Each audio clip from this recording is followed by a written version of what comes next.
Ready or not, Two Tongues podcast coming at you. Chris, another solo episode today. I promised you a little Arthur Eddington. Let's see, little book here. Arthur Stanley Eddington. So when I mentioned it, the end of the last episode, I was basically telling you that it was getting back a little bit into some of the stuff that I like to talk about in the beginning. Maybe a year or two ago, we did a lot of stuff where we talked about philosophy of mind, and um, we talked about, if you remember, David Chalmers and Peter Sherstead Hughes and Philip Goff, and a lot of people that were panpsychist, illusionist type folks that question the accepted scientific narrative, which is a physicalist, materialist world. Most people in the West have bought that wholesale, and people forget that there has been and continues to be resistance to the idea that science offers a complete explanation of reality, especially when it comes to understanding the human mind, what the word mind even means, what the word consciousness or sentience even means. And David Chalmers has told us famously that consciousness does not supervene on the physical. It can't be explained from the physical laws that govern the physical world. If you know the equations that govern relativity, the equations that govern quantum physics, if you know all of this, you're not able to use that information to arrive at the existence of consciousness. There simply is no explanation in the physical world.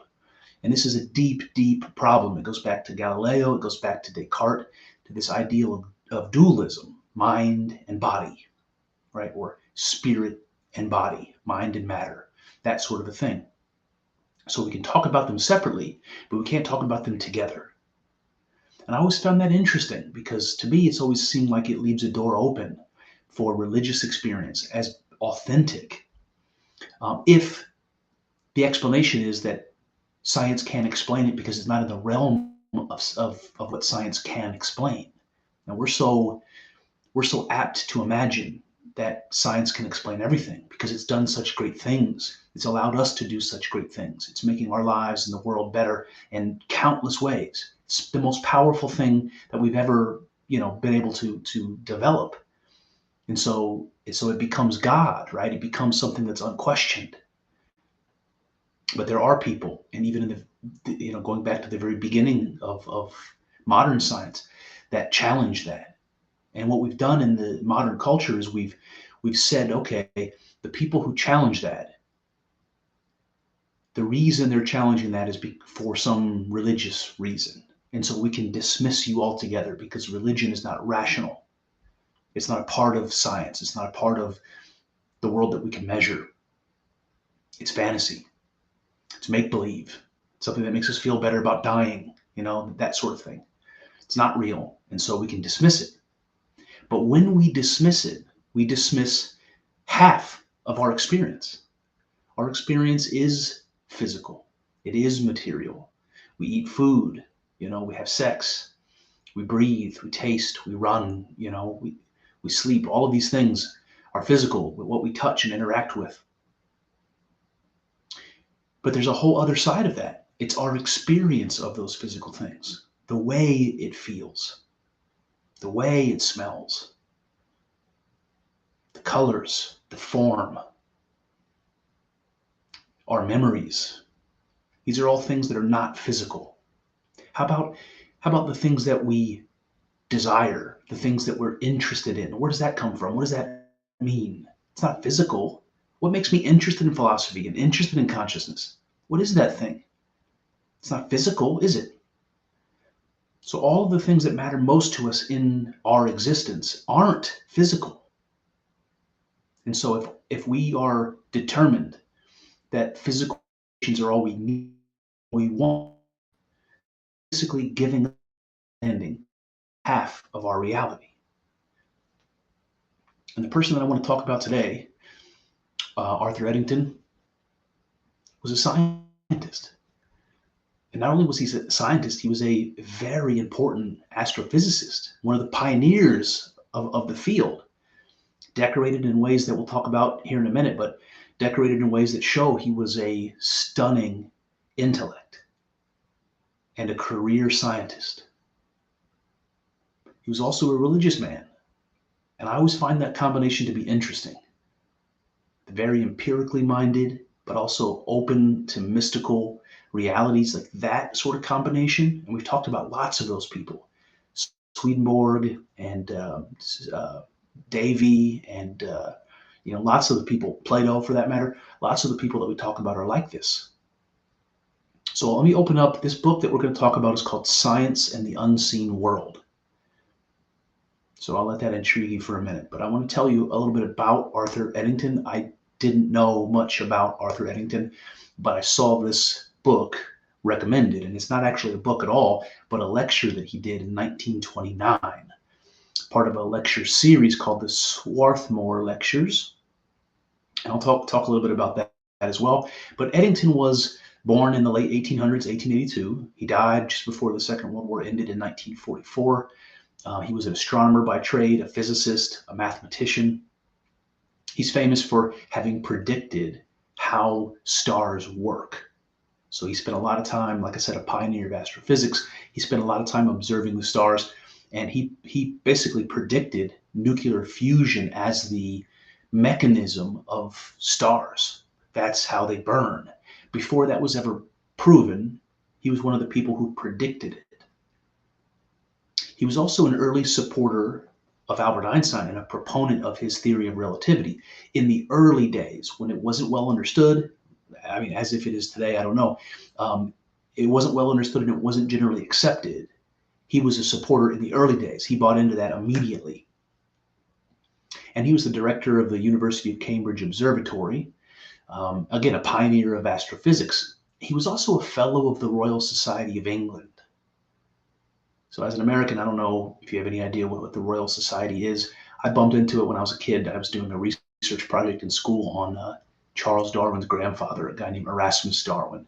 And I noticed that after his name, it said Erasmus Darwin, FRS.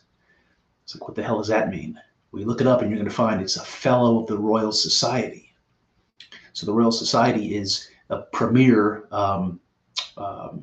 group of academics, scientists that are, I'm trying to think of the word here. Again, as an American, it doesn't immediately come to me.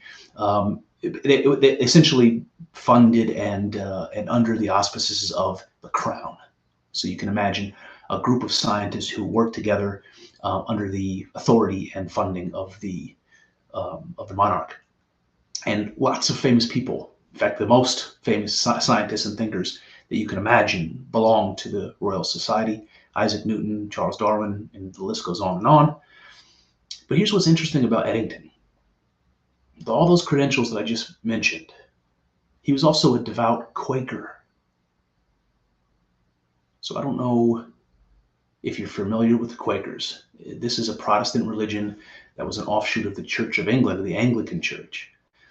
So this is the Protestant's Protestant, for lack of a better phrase. For some reason, I always associated the Quakers with the Amish. Maybe that's just because of the Quaker Oat box. I don't know. But they came, I mean, I think Penn, the guy that founded Pennsylvania here, was a Quaker. So they have deep roots in the United States as well.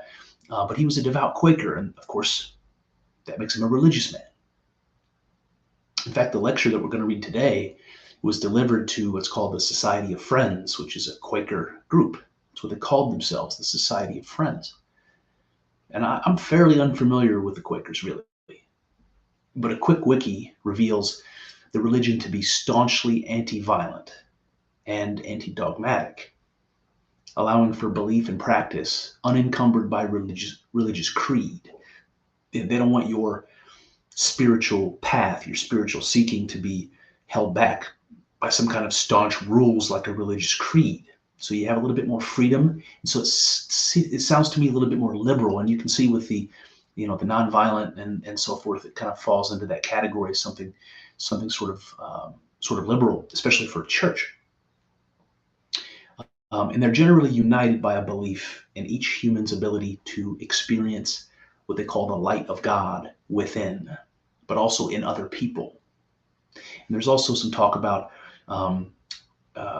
the priesthood of the believers as a part of their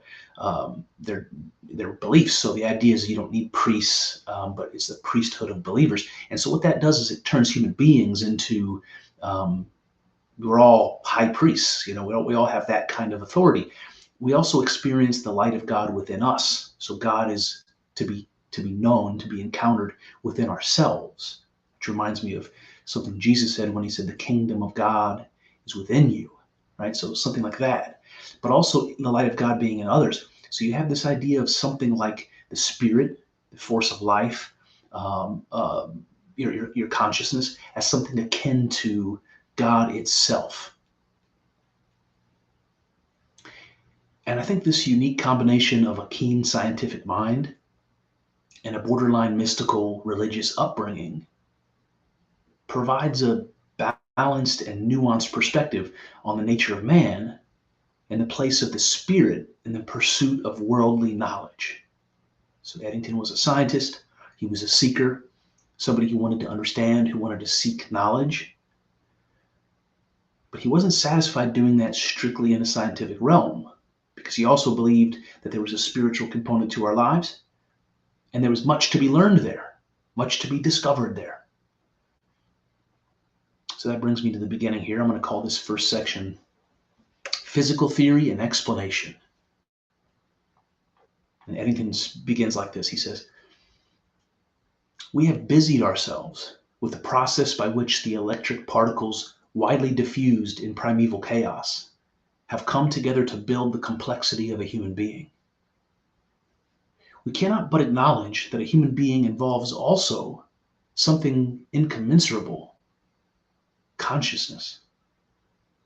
It is a constituent of reality, which our survey of the material world leaves on one side.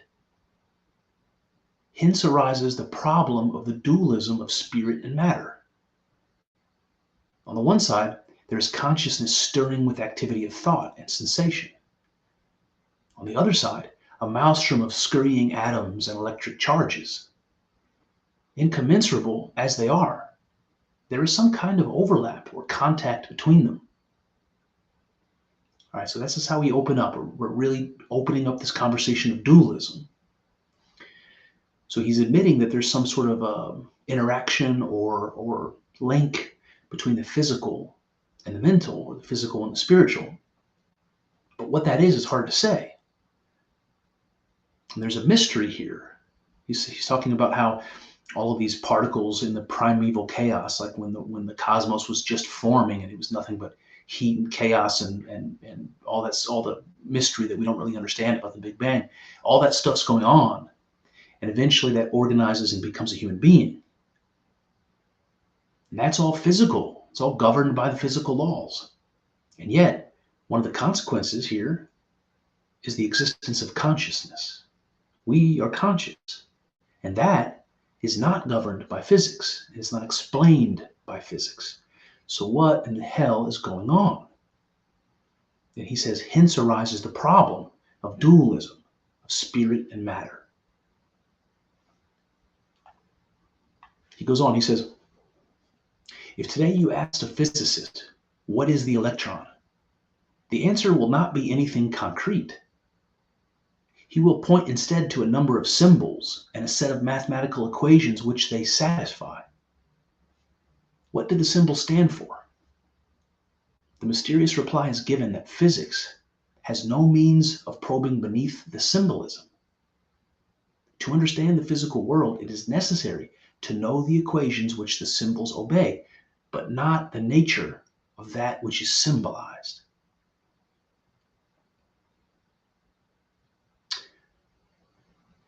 So have you ever thought about it like that? Now, I've mentioned this before a few times, but it's been said that science tells us what something does, not what it is, right? So when they say, what is an electron? What science says is, it's something that ... But the something part is left entirely open. It's something that interacts with other electrons. It's something that has spin and charge. That's all what it does. But what is it? What is the something that does that? You can call that an electron. You can give it a symbol. You can make an equation out of it. But what is it? What does the symbol stand for? What is the nature of that which is being symbolized? Those are excellent questions.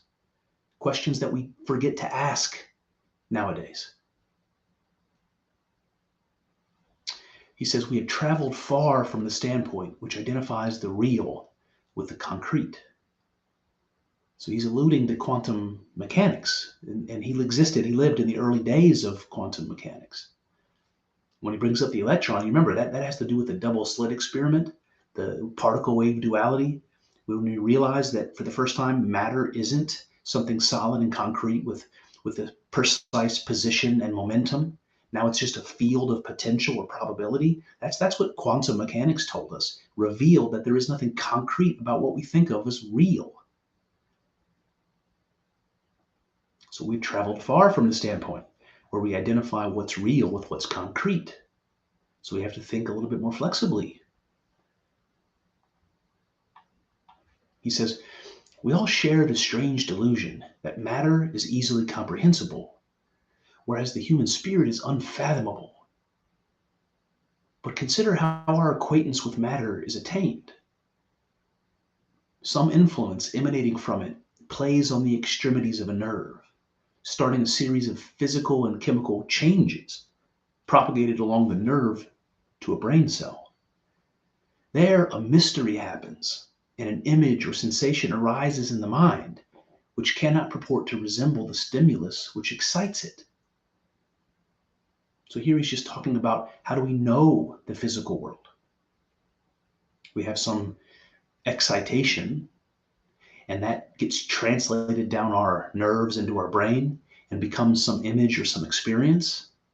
And he says that there's a mystery that happens before this image or sensation arises. We have this experience of something out there that gets translated into some internal experience that we can then have. What is the mystery that happens that takes the signal from out there and makes it some reality that we see? So the point is that the cascade of signal from out there is not the reality being signaled. It's merely a symbol or a representation. So perception is like that. There's no way for us to say that our perception is identical to what it's perceiving. Our perception is different from what's being perceived. It's a signal that's been translated. So there's even less certainty to what's concrete, because quantum mechanics has gotten rid of that. Now, what's certain about our experience? We can't exactly say, because we're translating it. We're translating from some symbolic abstraction, some representation of the world is what we experience, and not what's really there. He says, it is an astonishing feat of deciphering that we should have been able to infer an orderly scheme of natural knowledge from such indirect communication. The mind, as a central receiving station, reads the incoming nerve signals, but a broadcasting station is not like its call signal. Right? If the signal's coming from a broadcast station and all I'm getting is the signal, how do I know from the signal what the broadcast station is? I only know what the signal is. And he says it's an astonishing feat of deciphering that we can take such indirect communication. Right? I want to know the receiving station. That's what I want to know. What's out there? And my means to finding that out is a signal that it's sending out. That's indirect communication. He said it's a miracle that we know that there's any reality out there at all, or that we think we know anything real about it. He says physics insists that its methods do not penetrate behind the symbolism. Surely then, that mental and spiritual nature of ourselves, known by an intimate contact, supplies just that interpretation of the symbols which science is admittedly unable to give. Mind is the first and most direct experience. This is remembrance. To signal what's out there. I don't have to infer from my for my consciousness that I'm conscious. I directly experience that. So that is the thing I should be most certain of.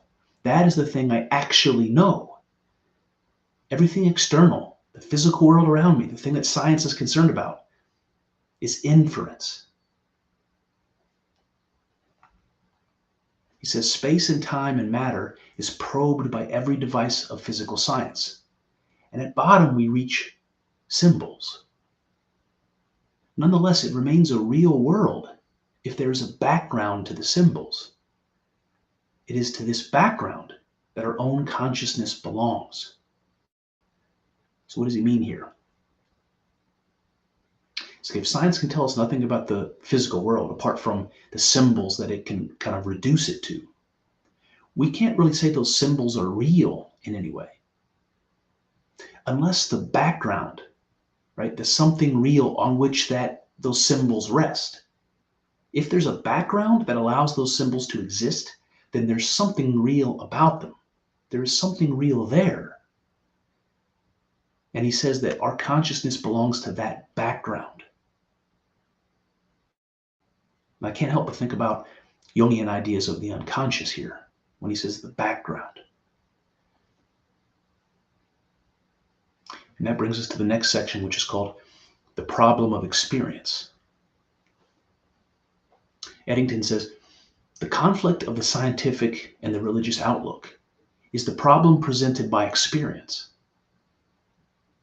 Picture first, consciousness is a bundle of sense impressions and nothing more. Picture again consciousness, this time as we intimately know it. Responsible, aspiring, yearning, doubting. What is it all about? The answer must be broader, embracing but not limited to the scientific answer. So here he just makes a simple point. You can imagine consciousness as the scientist does, as a bundle of sense impressions and nothing more. But you can also imagine it how we really experience it, as full of, emotions and motivations. How is it that sense impressions are tied to motivations and emotions? So part of the explanation is going to be scientific, but part of it is going to be beyond the scientific. There's more to it. He says, the desire for truth, a reaching out to something beyond, a response to beauty in nature and art, are these as much a part of our being as our sensitivity to sense impressions? See, there's more to it than the sense impressions that science and that the physical sciences can explain. Aren't those real also? Our desire for truth, for reaching out to something beyond, a response to beauty? Yes, of course. You can't deny those. To deny those is to deny your own reality, or a big chunk of it. He says, study of the scientific world cannot prescribe something which is excluded from the scientific world. For the rest, we must turn to the unseen world. So this idea of the unseen world, where we get the title from here, this is an allusion to what he called the background behind the symbols. The ones and zeros behind the matrix. What's really there, the thing that's really real, that allows this semi-illusory physical world to exist that we experience. We know it's semi-illusory. Just ask Niels Bohr, just ask Albert Einstein, ask the quantum physicists. He says, some would put the question in the form, is the unseen world reality? There is less danger of misunderstanding if we put the question in the form, are we facing the hard facts of experience? So this is a different way of looking at it, but he wants you to say, not to ask the question, is the unseen world real? Because we can go down rabbit holes there about what does real mean, and we're going to do that today. He said, instead, ask the question, are we facing hard facts of experience? Surely we are. He says, those who would wish to take cognizance of nothing but the measurements of the scientific world are shirking one of the most immediate facts of experience. namely that consciousness is not wholly, nor even primarily, a device for receiving sense impressions. So as a scientist, if you explain consciousness by a mechanism for receiving sense impressions, data from the world out there that helps you to navigate the world and to survive. If that's why it was evolved, if that's why we developed it, if that's its purpose, why does it also give us things like values, judgments, the experience of love and awe, and all of these other things? What purpose does that serve?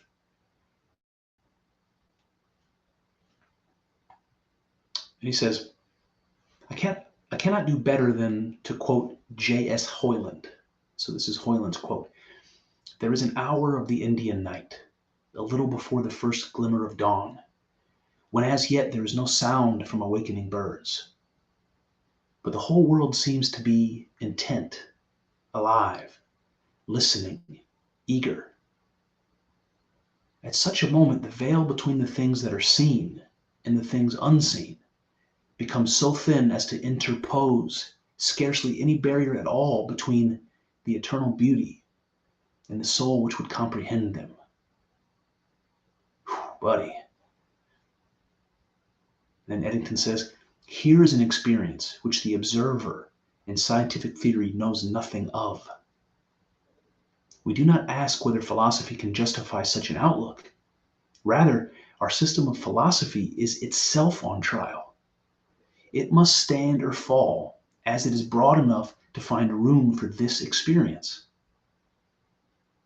Our environment may and should mean something towards us which is not to be measured with the tools of the physicist or described by the metrical symbols of the mathematician. So our experiences mean something. Meaning and value are not physical. They're not geometrical. They're not mathematical. They're not material. And yet, they can't be explained by science, and yet they are what's most important to us. The world can be whatever it wants to be. What it means is what matters to us. And that brings me to the next section, which I'm going to call the irrelevancy of natural law to consciousness. And this reminds me of David Chalmers, who I mentioned in the beginning. Remember, David Chalmers said consciousness is unusual in the world because it's something that doesn't supervene on the physical. It cannot be explained or deduced from the laws of physics. And this section, again, the irrelevancy of natural law to consciousness. So we're talking sort of along those same lines. And it goes like this. Materialism reduces everything to operation of natural law, which are ultimately reducible to mathematical equations. One of the most important questions that we have to face is whether the unseen world is governed by a like scheme of law. Natural law is not applicable to the unseen world behind the symbols because it is unadapted to anything except symbols. You cannot apply such a scheme to the parts of our personality which are not measurable by symbols any more than you can extract the square root of a sonnet. There is a kind of unity between the material and the spiritual worlds, between the symbols and their background. But it is not the scheme of natural law which will provide the cement. Again, I couldn't put it any better. Consciousness, our experience, does not supervene on the physical. And Eddington offers this. He says, the essential difference in the realm of spirit and mind seems to hang around the word ought. So I don't know if what comes to your mind there, but there's a philosopher, David Hume, I believe, who has a famous statement that you can't derive an ought from an is. And I think this is the point that Eddington is making. The unseen world, the spiritual component to our experience, to our reality, seems to hang around or hinge on the word ought. And David Hume tells us there's nothing about how the world is that helps you to determine what you ought to do. You cannot derive an ought from an is. The world out there, the world known to science, it just is. Does any of that, any of the facts of the physical world tell you what you ought to do? How you ought to be? And yet you still feel that burden. You still feel that responsibility and curiosity about what you ought to do, what you ought to be. And that's completely unexplainable from physics. Eddington says, natural law in science means a rule which is never broken. Thus, in the physical world, what a body does and what a body ought to do are equivalent. But we are all well aware they are anything but equivalent. If natural law determines the way in which configurations of atoms succeed one another, it will simultaneously determine the way in which thoughts succeed one another. However, the fundamental property of thought is that it may be correct or incorrect. Machinery cannot be anything but correct. Right? So natural law that governs the natural world, gravity and space-time geometry and attraction of atoms and spin and charge and all that stuff, it's like clockwork. It's like you can follow the chain of cause and effect from beginning to end forever. Everything happens because it couldn't happen any other way based upon the laws that it's following. And yet our thoughts, our mental world, isn't like that at all. We can be right or wrong. Thought is not determined like the physical laws seem to be determined. And he says this, truth and untruth belong to the realm of significance and values. Unless we pay attention to significance as well as to the physical entities, we may miss the essential part of experience.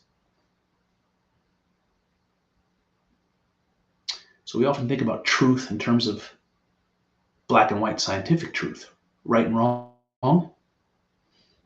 But he says truth really belongs to the realm of significance and values. It belongs to this unseen realm, this non-physical realm. And if we dismiss that non-physical realm, if we dismiss significance and values, we really can't have truth. We can't know truth. We're missing something important, something fundamentally important. That brings me to the next section, which is called, is revelation proof of God?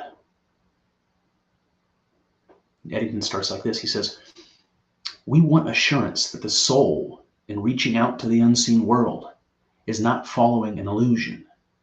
It's a fair question. We can talk about the idea of non-physical reality, but we still want to know, are we fooling ourselves?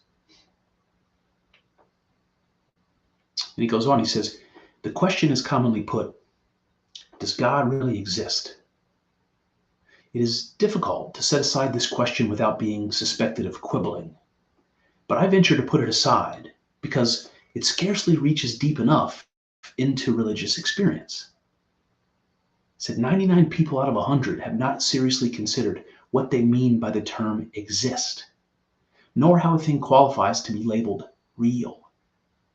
Right? So when we ask, does God exist?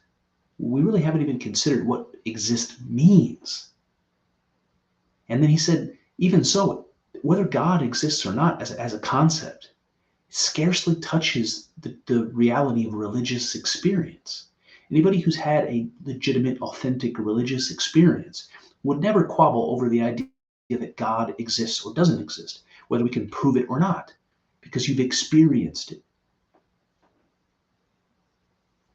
He says, we could read philosophical arguments designed to prove the non-existence of each other, and perhaps even be convinced by them, and then laugh over so odd a conclusion.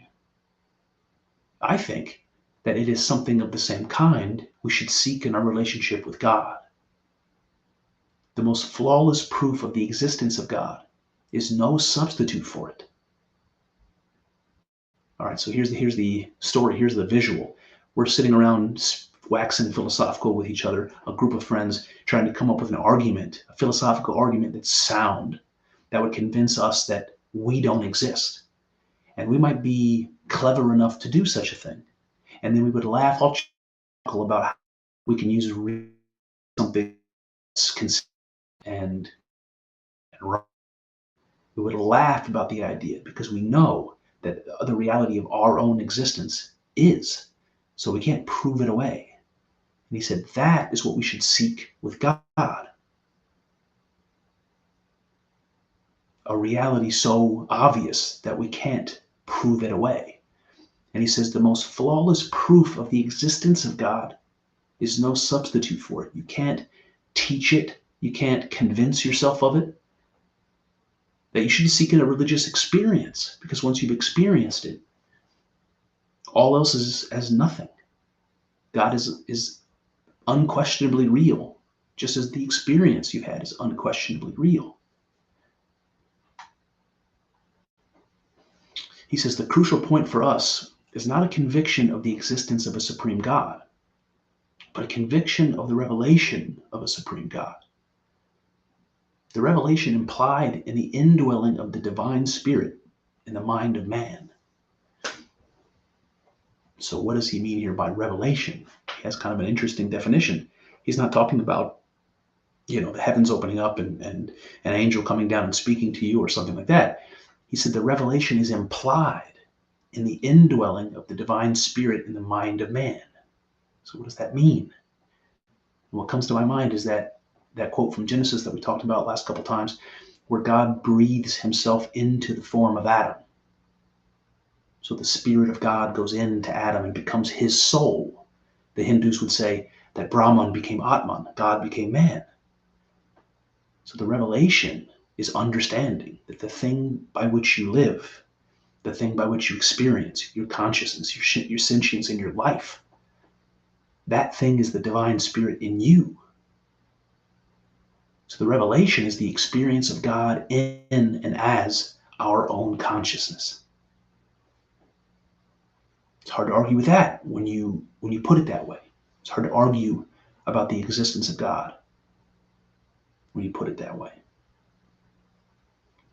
He says, returning to human consciousness, the one center where more might become known, we find other revelations, true or false, than those conditioned by the world of symbols. Are not these two significant? We can only answer according to our conviction, for here reasoning fails us altogether. So there are other things that we can know within our mind that don't exist in the physical world. Are those not significant? We can think about feelings of love and attachment, longing, seeking, yearning, our interests, our passions, all of those things. They don't exist in the physical world. Does that mean they're not significant? Our reasoning fails us here, but I think we would agree those things are the most significant. Existence is for those things, not for the physical world. He says, we can and must believe that we have an inner sense of values which guides us as to what is to be heeded. Otherwise, we cannot start on our survey even of the physical world. Consciousness alone can determine the validity of its convictions. So what's he saying here? It's like we have an inner sense of values which guides us to what is to be heeded. What does that mean? That means that we intuitively, not by trying, we just do place values on things, events, situations, people, objects, and that guides us in the world. It's like that spirit of Mercurius that Jordan Peterson always talks about, the golden snitch from Harry Potter, the thing that glits and glimmers in the sun, that draws our consciousness, that draws our attention, that pulls us into the world. What are our interests, and where do they come from? That we need that before we ever come to scientific knowledge, because otherwise we would never care to explore the world that way. It has to catch us as interesting. It has to bring us in. And where does that desire come from? It's not physical. Desire is not physical. Therein lies the problem. He says the study of the visible universe may be said to start with an act of faith, a belief that what our eyes have to show us is significant. The mystic recognizes another faculty of consciousness and accepts as significant a world outside space and time that it reveals. And that brings us to our next section, which I'm going to call scientific analysis. And this one's short. It goes like this. If in a community of the blind, one man suddenly received the gift of sight, he would have much to tell which would not be at all scientific. We can imagine him attempting to convey the significance of so-called physical realities. To the man who has received the revelation of sight, the significant fact is the amazing transformation into a world of color. I need not stress the bearing of this when the eye of the soul was opened to the unseen world. Whew. This reminds me of David Chalmers' thought experiment about Mary. If you guys remember me talking about that, Mary's a scientist that knows everything there is to know about optics and light and sight and all of this, but she's blind. She knows all of the science and understands how everything works as good as anybody could possibly. And then one day she becomes sighted. One day she gains sight and she sees the color red for the first time. And David Chalmers asked the question, does she now know something about sight that she didn't know before? And of course the answer is yes, because she's had an experience of color. She knows everything about wavelengths and light absorption and all of that, how optics work and everything, but she's never seen it. And color is something that he calls qualia. It's something that is not governed by physical laws. It exists outside of the physical. So Mary is, of course, gaining something new from that. But the other analogy here is pretty straightforward. It's something like Plato's cave, where a blind person living among blind people has an understanding of the world that doesn't include this dimension of sight.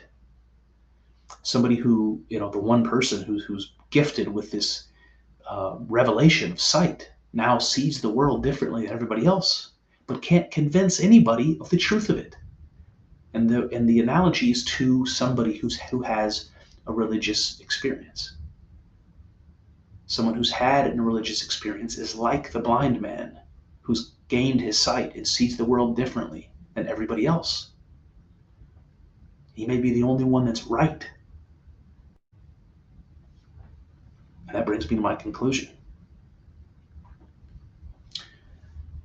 So what is Eddington trying to do here? He's not exactly trying to reconcile science and religion. What he's doing is acknowledging the limits of science as an absolute source of knowledge and its particular insufficiency in explaining the aspect of our experience that are not physical. He's chiefly pushing back against the materialist narrative that has come to dominate our thinking and has resulted in the devaluing and even ignoring of those aspects of reality which prove most significant to us. Things like meaning, value, love, desire, feeling, and emotion of all varieties. These cannot be explained by physical science. They do not supervene on the physical, as David Chalmers would say. And so we cannot rest satisfied in the materialist narrative. There is more science to be done, more understanding to be had. He posits, therefore, an unseen world, or a non-physical aspect to reality, which is the realm of our own consciousness, our mind or spirit, and even the idea of God. He does not laugh these off or dismiss them as illusion, as has become the standard today. How could he? This leaves the work of science only half done.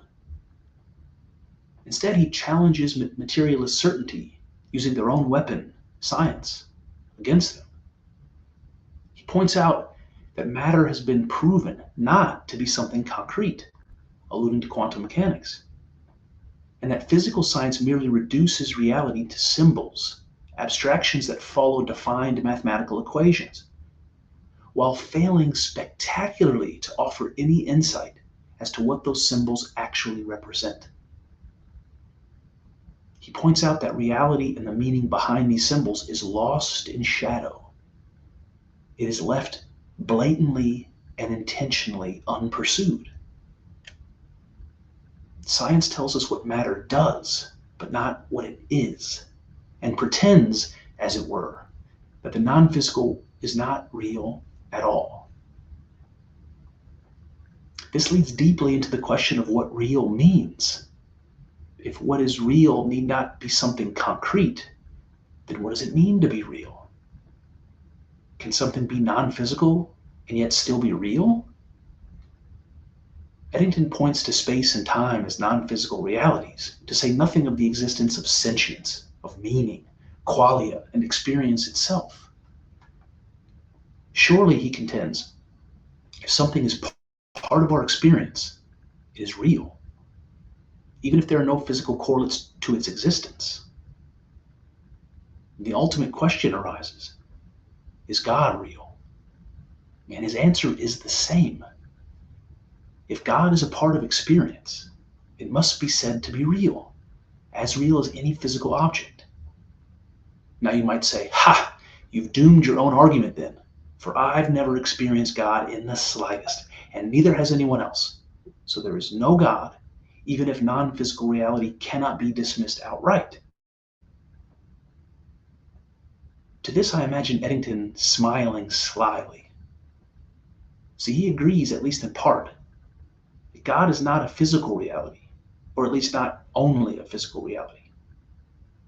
God, like qualia, space and time, belongs to the unseen world. But something which is not seen can still be experienced. And that thing which is most unobserved, our very own sentience, is to Eddington the revelation of God. We are the spirit, proof of the unseen, looking out through and into the material world. Our animating force and our mind, which makes sense of it, is the reality of the unseen.